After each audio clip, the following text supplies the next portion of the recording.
വയനാട് ടൗൺഷിപ്പിന് സമീപമുള്ള കുടുംബങ്ങൾ അടിയന്തരമായി മാറി താമസിക്കണമെന്നാവശ്യപ്പെട്ട് നോട്ടീസ് നൽകി കൽപ്പറ്റ വില്ലേജ് ഓഫീസ്. ടൗൺഷിപ്പ് നിർമ്മാണത്തിന്റെ ഭാഗമായി കൂട്ടിയിട്ടിരിക്കുന്ന വലിയ മൺകൂനകൾ ഇടിഞ്ഞു വീഴാൻ സാധ്യതയുണ്ട് എന്നതിന്റെ അടിസ്ഥാനത്തിലാണ് മാറി താമസിക്കാൻ നോട്ടീസ് നൽകിയത്. 8 കുടുംബങ്ങൾക്കാണ് നോട്ടീസ് നൽകിയിരിക്കുന്നത്.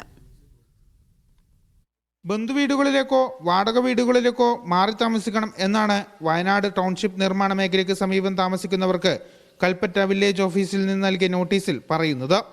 അപകടാവസ്ഥ മാറുന്നതുവരെ താൽക്കാലികമായി അടിയന്തരമായി മാറണമെന്നാണ് നിർദ്ദേശം.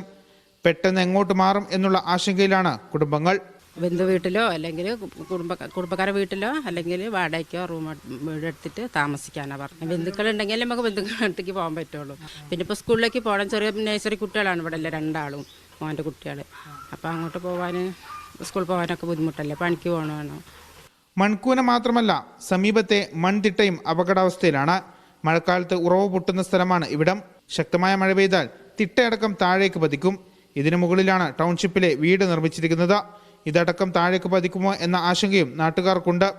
ക്യാമറ പേഴ്സൺ ജിഷ്ണു മീനങ്ങാടിക്കൊപ്പം ഫൈസൽ അസീസ്, മീഡിയ 1, വയനാട്.